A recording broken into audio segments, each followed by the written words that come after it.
Assalamualaikum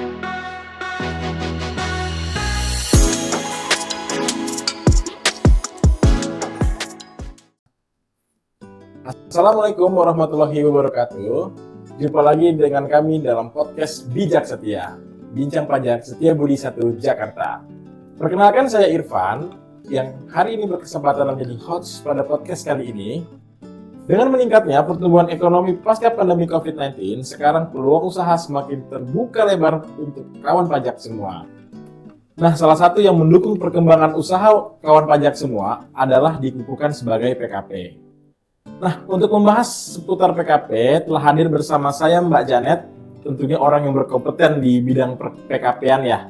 Nah, pada hari ini saya dan Mbak Janet akan membahas semua seputar PKP.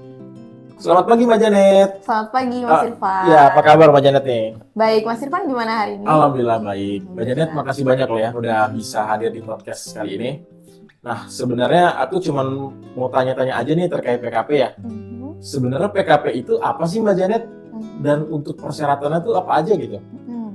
Jadi untuk PKP atau bisa disebut dengan pengusaha kena pajak itu adalah orang pribadi atau badan yang memiliki kegiatan usaha berupa penyerahan barang kena pajak atau jasa kena pajak yang dikenai pajak berdasarkan dengan UU PPN, Mas Irfan. Nah baik, berarti kalau aku dengar-dengar ya, yang wajib PKP itu yang omsetnya udah 4,8 M. Atau kalau yang belum 4,8 bisa PKP juga tuh? Jadi kalau untuk PKP yang wajib dikukuhkan sebagai PKP betul yang sudah omsetnya di atas 4,8 miliar. Namun bagi pengusaha yang omsetnya masih di bawah 4,8 miliar, apabila mau untuk dikukuhkan sebagai PKP juga bisa untuk memilih dikukuhkan sebagai PKP. Nah baik, kalau untuk cara pengajuannya dan persyaratannya apa aja tuh? Kalau untuk persyaratan permohonan PKP ini kan diatur di Per 04 tahun 2020 nih Mas Irfan. Jadi yang pasti tentu ada permohonan atau formulir permohonan. Nanti ada formatnya juga terlampir di peraturan 04 tadi. Kemudian nanti wajib pajak harus melampirkan dokumen-dokumen nih. Di antaranya yang pertama akta pendirian atau akta perubahannya kalau sudah ada akta perubahannya. Kemudian kopi identitas direkturnya dan seluruh pengurus yang lain. Jadi baik direktur, komisaris, atau direktur utama, komisaris utama, semuanya harus dilampirkan berupa KTP dan NPWP-nya. Kalau WNA berarti disesuaikan, berarti paspor, KITAS, dan NPWP-nya. Kemudian perlu dilampirkan juga untuk kopi NPWP perusahaannya. Nah, selanjutnya masih ada nih persyaratan berupa perjanjian sewa. Ini untuk wajib pajak yang menyewa lokasi di gedung atau mungkin ruko atau tempat lokasi. Nah, kemudian kalau misalkan lokasinya punya sendiri gimana? Nah, itu kita bisa melampirkan bukti kepemilikan. Kalau untuk yang melakukan pinjam ruangan nih, jadi tidak melakukan sewa itu juga bisa asal dilampirkan surat perjanjian pinjam pakainya. Kalau untuk yang virtual office juga dilampirkan surat perjanjian dengan kantor virtual office-nya. Nah, selanjutnya perlu dilampirkan juga nih dalam hal virtual office, perlu dipastikan juga kantor penyedia virtual office-nya itu sudah dikukuhkan sebagai PKP, Mas Irfan. Soalnya kalau enggak itu enggak bisa, jadi harus dikukuhkan dulu penyedia kantor virtualnya, baru bisa dikukuhkan juga yang menyewa di situ. Nah, selanjutnya ada juga ketentuan untuk kewajiban bagi pengurus dan perusahaan atau badan usahanya nih. Jadi, sebelum dikukuhkan sebagai PKP, pengurusnya itu harus sudah melaporkan SPT 2 tahun terakhir untuk seluruh pengurus. Untuk badannya juga apabila sudah terdaftar dari tahun-tahun sebelumnya, itu juga harus sudah melaporkan SPT 2 tahun terakhir yang menjadi kewajibannya. Kecuali kalau tadi pengurus atau perusahaannya baru terdaftar di tahun ini. Nah, itu berarti kan belum wajib untuk melampirkan laporannya. Selain itu ada juga kewajiban untuk tidak memiliki hutang pajak. Jadi harus sudah dilunasi semua hutang pajak untuk seluruh pengurus dan PT-nya atau bisa dibuktikan dengan surat keterangan fiskal yang bisa diperoleh dari akun DJP online masing-masing wajib pajak tersebut. Nanti cukup banyak juga ya Mbak Janet ya untuk persyaratannya.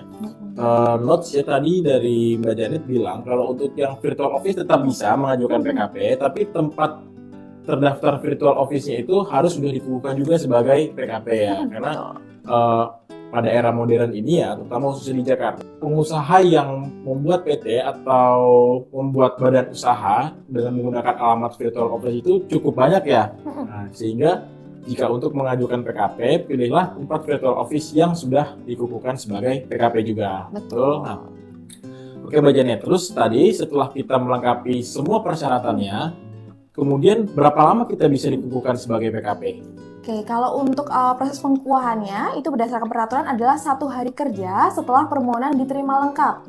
Jadi misalnya Mas Irfan masukkan hari ini, nah besok itu sudah bisa diambil untuk surat pengukuhannya, keputusannya. Nah, namun di KPP Setiabudi 1 ini sendiri terdapat program unggulan atau layanan percepatan, di mana apabila dokumennya sudah diterima lengkap semua, nanti bisa diterima pada saat itu juga setelah BPS-nya diterima. Seperti itu. Berarti ketika kita melengkapi dokumen, hari itu juga kita bisa menerima SPPKP-nya? Betul, kalau misalkan sudah lengkap Oh, berarti cukup cepat juga ya?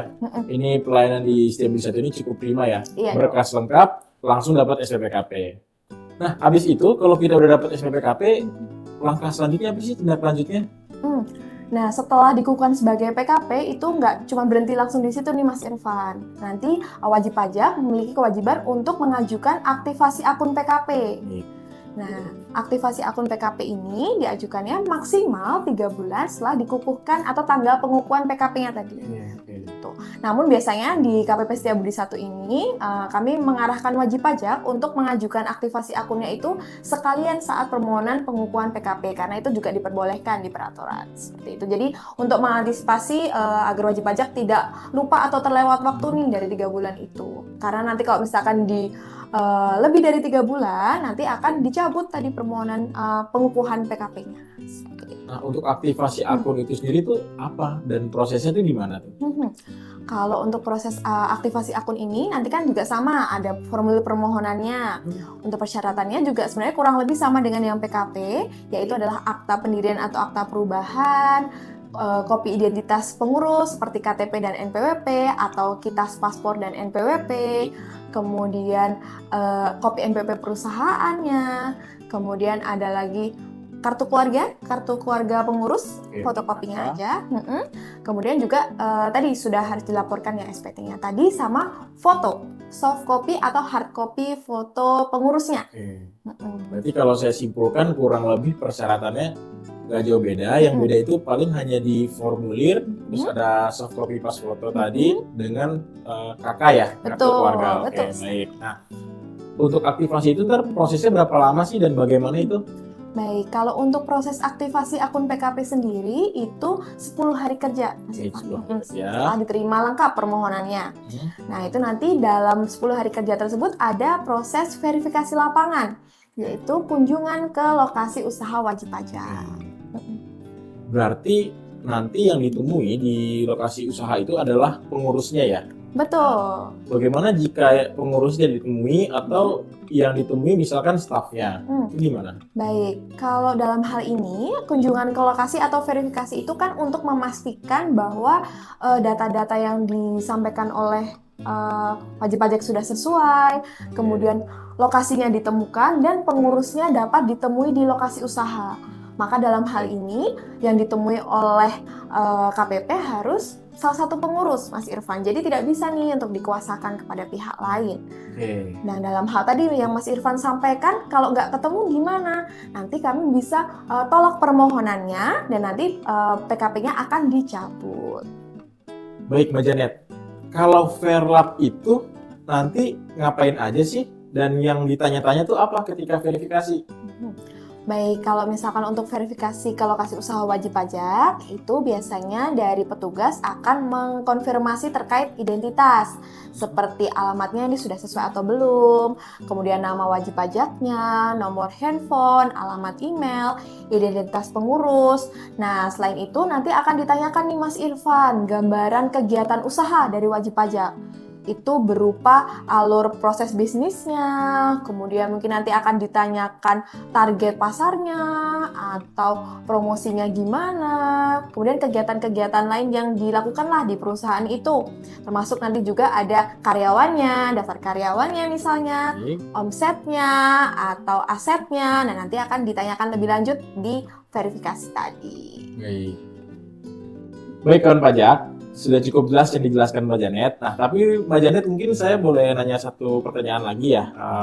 Ketika tadi kita sudah menerima aktivasinya, kemudian sudah menerima passwordnya juga, dan sudah membuat sertifikat elektronik. Nah, selanjutnya bagaimana gitu cara mengaktifkan akunnya, terus kewajibannya bagaimana yang harus kita lakukan? Mungkin bisa dijelaskan nggak, Janet? Baik, jadi kalau untuk terkait dengan kewajibannya nih Mas Irfan, nanti setelah kita dikukuhkan sebagai PKP, sudah aktivasi akun, nanti kan kita memiliki kewajiban untuk membuat faktur pajak nih di setiap transaksi yang memang dikenakan PPN, dan juga melaporkan SPT masa PPN-nya nih. Betul. Nah, kewajibannya itu dimulai kapan sih? Nah, untuk menurut dengan PMK 164 di tahun 2023, jadi wajib pajak itu bisa memilih dan menuliskan atau memberikan pernyataan kapan berkenan untuk dimulai kewajiban pengukuhan PKP-nya. Oke, baik. Nah, misalnya nih wajib pajak memilih, misalkan mengajukan bulan ini nih, bulan Juni ya. Kemudian bisa tuh wajib pajak nanti mengisi di formulir untuk memilih melakukan kewajibannya di bulan Juli misalnya, itu juga bisa. Atau mau langsung di bulan Juni, itu juga bisa. Nah, dalam hal wajib pajak tidak memilih, maka nanti secara otomatis kewajibannya itu baru dimulai di awal tahun buku berikutnya. Jadi di masa pertama awal tahun buku berikutnya, seperti itu. Nah, nanti untuk kewajibannya sendiri itu adalah melaporkan SPT masa PPN setiap bulan, Mas Irfan. Setiap bulan ya? Untuk pelaporannya ini dilakukan ada ataupun tidak ada transaksi. Jadi wajib pajak tetap harus wajib melaporkan SPT masa PPN-nya. Nah, pelaporannya dilakukannya di akhir masa berikutnya. Baik. Jadi misalkan untuk transaksi di bulan Juni ini nih, nah nanti paling lambat itu dilaporkan di akhir Juli. Oke. Nah, kalau misalkan tidak melaporkan atau terlambat bagaimana? Kalau misalkan tidak melaporkan atau terlambat, itu nanti akan dikenai denda. Nah, itu berupa diterbitkan STP yang jumlahnya itu lumayan nih Mas Irfan. Itu 500.000. Oh, lumayan juga ya, 500.000 per masa ya, per bulan ya. Jadi lumayan nih kalau misalkan wajib pajak lupa tidak lapor SPT masa PPN-nya, nanti dapat diterbitkan STP atau surat tagihan pajak dari KPP yang berupa denda tadi 500.000. Jadi misalkan lupa 3 bulan nih, nah itu nanti bisa jadi 1,5 juta, kan lumayan juga nih Mas Irfan. Kawan pajak ya.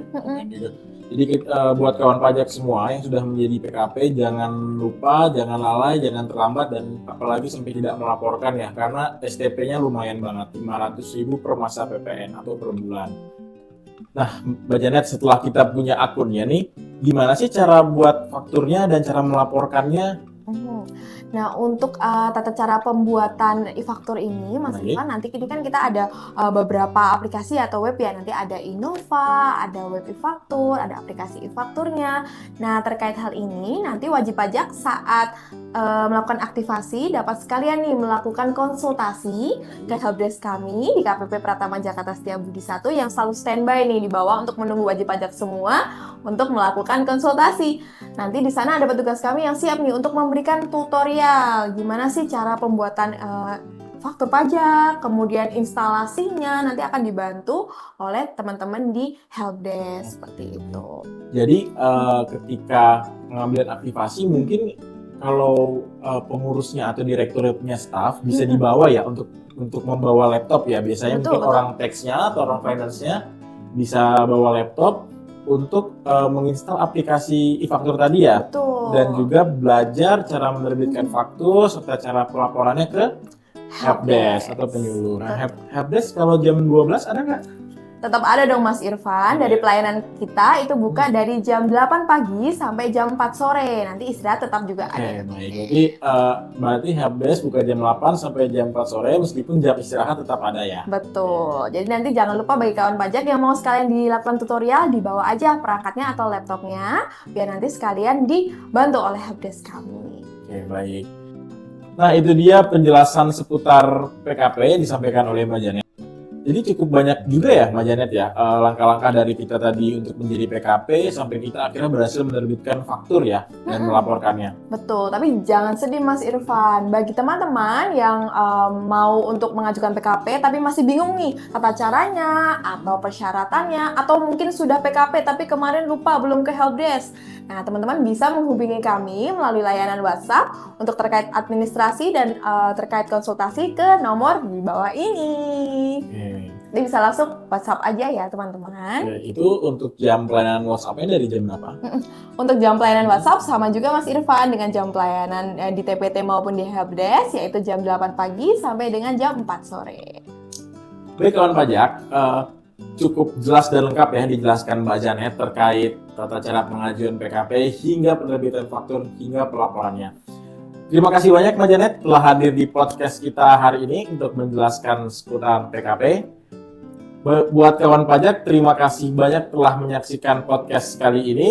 Sampai jumpa di podcast Bijak Setia di episode selanjutnya. Bye-bye!